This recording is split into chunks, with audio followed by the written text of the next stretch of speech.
Hey guys, this is Cross from Double Cross Games, and today we wanted to take some time to actually show you guys how to make a stealth type vision cone for either your main character or your NPCs.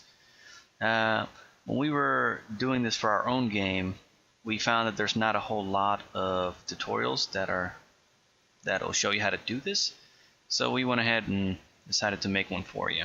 Hopefully this will help you guys too. Alright, so right now we're starting on a clean top-down tutorial project. I chose this one because it's got obstacles already in it, but frankly it works for any type of project you want to use so long as you understand how the vision cone works. First couple of things. The first thing you're going to need to do on your project is go to Editor Preferences, and you want to make sure that you're under Experimental, your AI right here, Environmental Query System, is turned on. Because if you don't turn that on, you will not be able to use any of the things that we're going to be using in order to make this cone. Then we're going to go ahead and create a new folder. Yeah, let's do it on content. Vision cone stuff. Alright, first thing we're going to make is an EQS query. And that's going to be under Artificial Intelligence, Environmental Query, and we'll call it Vision Cone, because this is going to be what actually creates the cone for us. And when you double click on that, it looks like this. If you're familiar with EQS, you know you just right click and select your point. In this case, we're going to use a circle. The cone one is actually three-dimensional, so it'll shoot points up into the air, and for the stealth type cones that usually doesn't work as well. For our purposes, we'll do like 500. You can change this at any time, so it's not that big of a deal.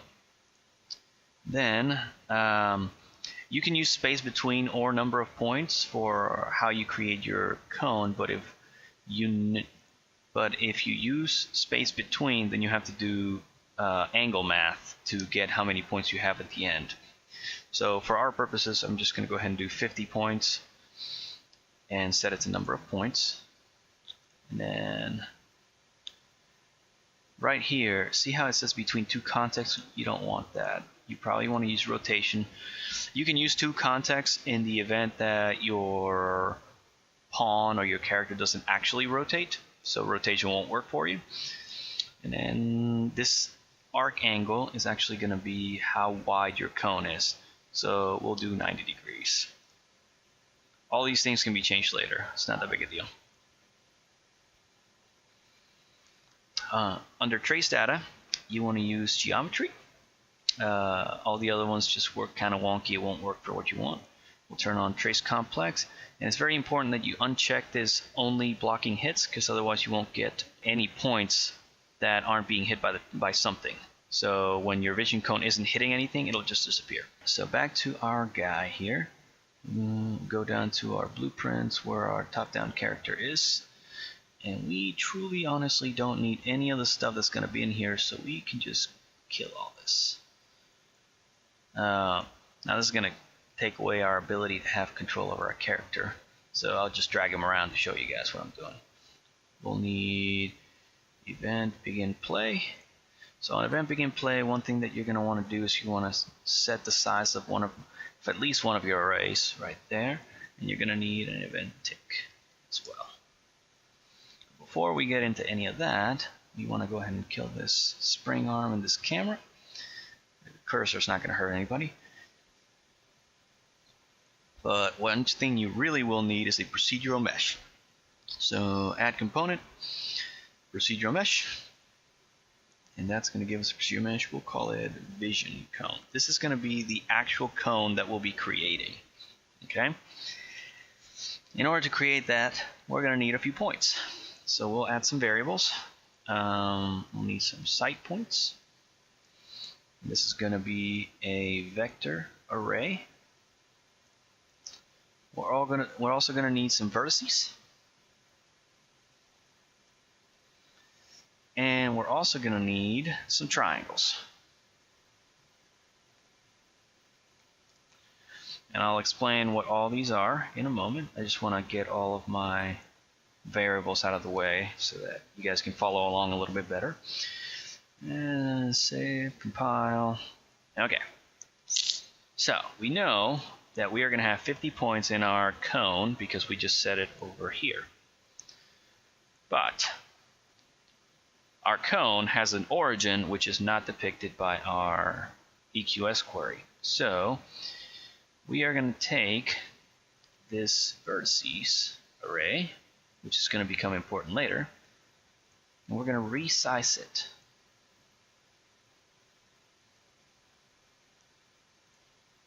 We're going to resize it to 51. Why 51? 50 points plus an origin, 51. So that's 51 points that we're going to need. All right, now. All right, we're next.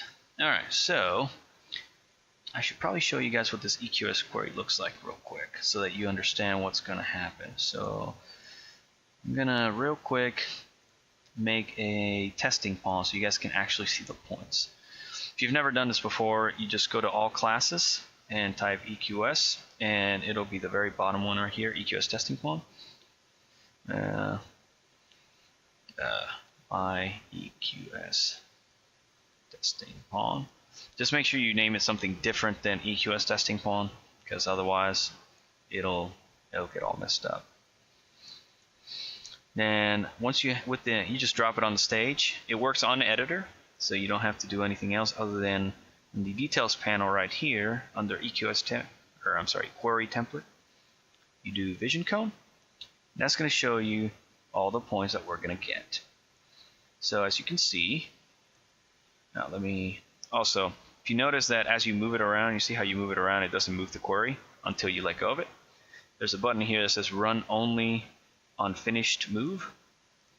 You can uncheck that and it'll start updating in real time, which is more what we want. See how pretty that is? That's how your cone's going to work. As you move around, it's going to plot points for your actual cone. Your procedural mesh is going to be built on these points, so it's going to follow terrain pretty well. Alright, so now that we know how it works, we can get rid of our fancy EQS pawn. Yes. Back to our guy here.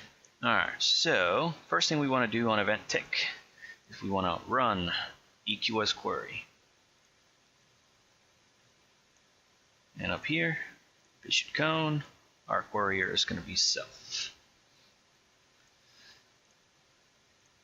Normally, you can put any reference you want in here. It could be get player character, or if it's an NPC, you can just put all this code inside your NPC's blueprint and do self as well. It'll work just fine.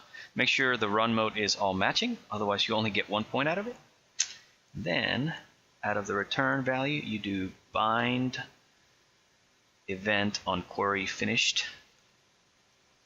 It's going to give you this fancy node, which gives you an event delegate. So you can drag backwards out of this delegate and make custom event. Make my cone. Now you can name it whatever you want. The important thing about dragging out of that event is that it gives you this fancy query instance reference, which you can drag out of and do get results as locations. Get results as locations will give you an array of points, which is exactly what we want. We want an array of points. We're going to go ahead and set our site points array to that. So that's going to populate our site points array with all of the points that our EQS is seeing every time it runs, which is on tick. All right. Now, this is where it gets a little complicated, so bear with me as I go through it. So we're going to add a function, and we're going to convert site points to vertices. I know the name is super long. It doesn't have to be that long, but I just want to be clear. What we're doing here is we're converting those points that we're getting from our EQS query into usable vertices for our triangles. And we're going to want an input, which is going to be site points.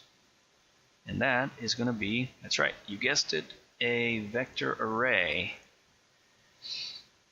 And then I just happen to know that I'm going to want to do this. So we're going to pump out some vertices. And we might as well do the triangles here too. But that is going to be an integer array. Okay, so now that we have our fancy vertices array already nice and resized, we're going to get it, and we're going to set array element. Now, the reason we are doing the set array element on its own is because we want the first point in this array to be 0. Index 0, 0, 0, 0. That's all you got to do. And you'll see why in a moment. Then we are going to press F and click to get a for each loop. And we are going to drag from our site points array straight into that array. I'll put a little reroute node because it bugs me when it looks crazy. And here we go. Now, then we're going to take this vertices set array element and we're going to copy and paste it. We can move this out of the way for now. Alright, we're going to copy and paste. And that is going to be part of our loop body. It's really going to be most of what's going to be in our loop body. Because what we want to do is we want to make this vector. What we're trying to do is we're going to make a vector for each of the vertices slots, or each of the indexes of our vertices array, however you say that. But what we want to do is we want to break this vector for each of our elements, and we want to convert that vector into a relative location. Because what you get from this EQS is a world location, you need relative in order for this to work. So you want to get actor, if I can spell, location. You're going to break this vector. And then you're going to take our x minus our other x. And Control-C, Control-V, because guess what? We're going to take our y minus our actor location y and feed the value into our make vector. We're going to leave the z as 0 because that's just going to dictate how high off the ground our cone is, and we don't really care about that. If you do, feel free to add a static number there, like -50 seems to work pretty good if you want it close to the ground. But it's irrelevant, so you don't really need it for what we're trying to do here.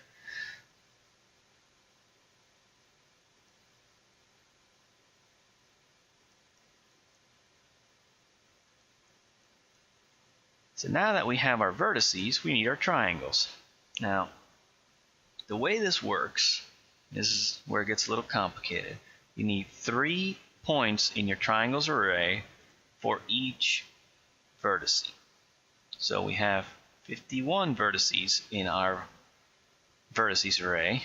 That's 51 points. So we're going to need 3 times that for this. So the easiest way of doing that is just grab your vertices array, get, and then drag out of it and do length. That's going to give you an index, an integer, and you just do times.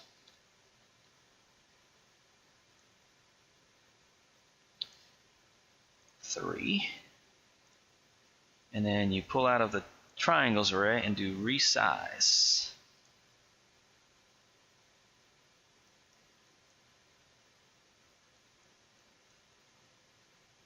Just make sure you resize it to that.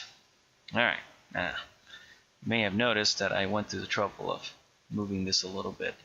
It's because from the complete portion of our loop here, we're going to go straight into our resize. Technically speaking, you could resize this at any time. You may want to also do it at the on event begin play because the size of this triangle will not change. So maybe you don't want to do it on tick. It really doesn't matter that much. but for cleanliness we might want to move it out there. Regardless of how you do it though, this part is you do a for loop,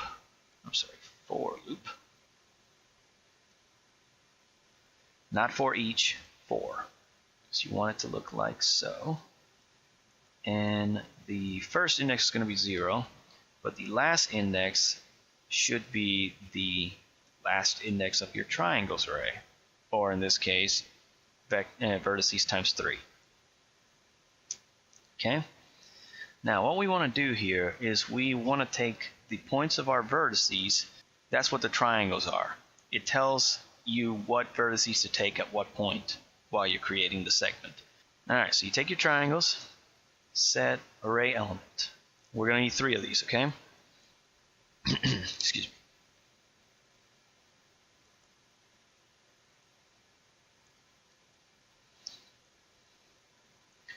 me. And get these nice and linked up. I can actually grab my pins here. Alright, now what we're going to be doing here is every triangle has 3 points, and we are telling them what points to use out of our vertices array. Okay, so each one of these triangle points, each one of the elements inside of our triangles array corresponds to the index of one of our vertices on the vertices array. We already know that index 0 in our vertices array is 0, is the origin. So our very first index is going to be 0. We want all of our triangles to end in 0, or start 0 really, depending on how you see it. So that means that every 3 points we want to go back to 0. So our array is going to look something like this. It's going to read 0, 1, 2, 0, 2, 3, and so on and so forth, all the way to 50, whatever numbers. Okay? So we take our index. Our first thing is going to be 0. We're going to multiply by 3. Why 3? Because we want it to go in segments of we want all of these array elements to be set in elements of 3. So the item is always going to be 0 on the first one, so you can just type it in. So 0 times 3 is 0. That gives you index 0, item 0. 1 times 3 is 3, which will be the 4th array element, and that's also going to be 0. Now, do plus 1. That's going to be our index, and plus 1. So what we're creating here is a set of consecutive numbers, right? So when the index is 0 times 3, it'll be 0. So index 0 is going to be 0. When this is 0 times 3 is 0, plus 1 is 1. So now this will be index 1. Plus 1, this will be index 2.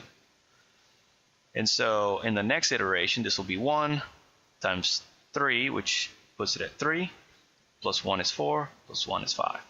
And that we're talking about the index here, not the actual element, not the actual item. How do we get the item then? Instead of, let me get a reroute note here.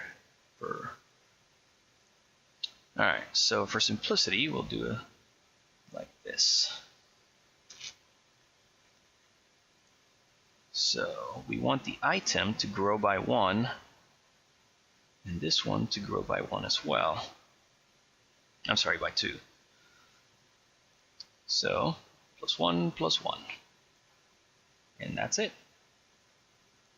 That gives you, when this is index 0, this one's 1, and this one's 2. When this is index 1, this one's 2, this one's 3. And so on and so forth. It goes through the entire thing, incrementing gradually and giving you the correct one. So once we have that, once this is complete, we can return, if I can actually land my pin where it goes.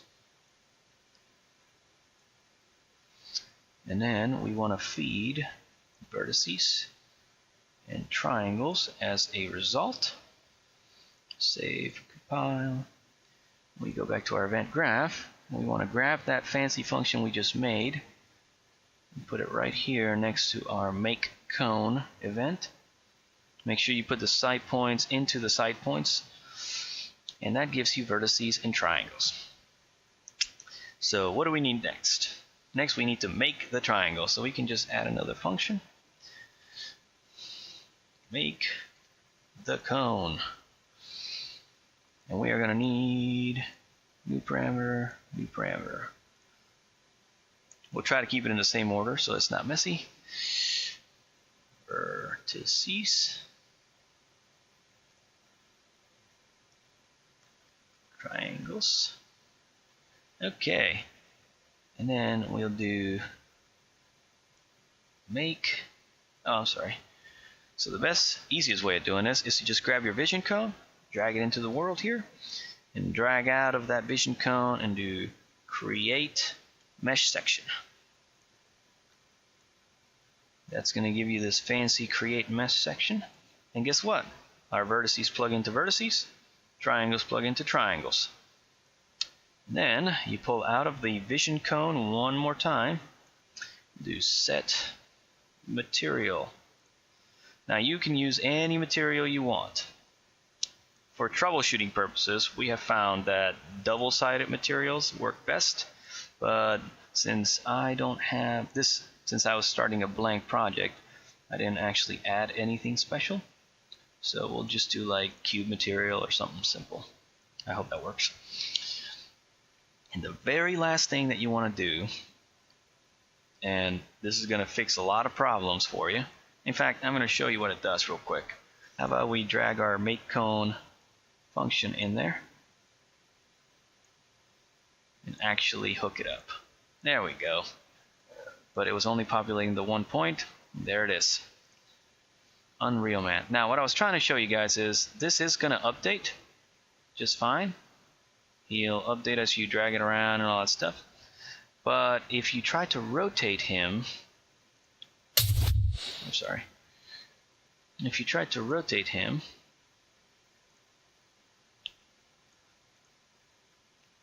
his cone will actually rotate faster than him. This happens every single time because it's taking the relative location of the cone and adding it to the world location of the cone. So all we need to do to keep that from happening is in our make cone, we just add one more thing. Set world rotation, and we just set that to 0. So by setting the cone's rotation to 0, we go ahead and avoid that problem. So now we have Unreal Man here, and as we turn him around, the cone stays in front of him all the time. And when we move him closer to a wall, you see the cone updating. Now, the more points you have on your cone, the better this updates. Notice how it's not quite right. So the more points you have, the tighter your points are, the better. So this cone with 50 points will work just fine if we simply add the points. Since if we make the cone smaller, if we need more points, you can simply just go and cone and add more points. Just make sure that you go back to your top-down character at the very beginning and the event begin play and update the size of your array, because otherwise it won't do anything. And that's it, guys. I hope that was helpful. If you guys have any questions or comments, just write them down in the comment section. We'll try to get to it. And thanks for watching.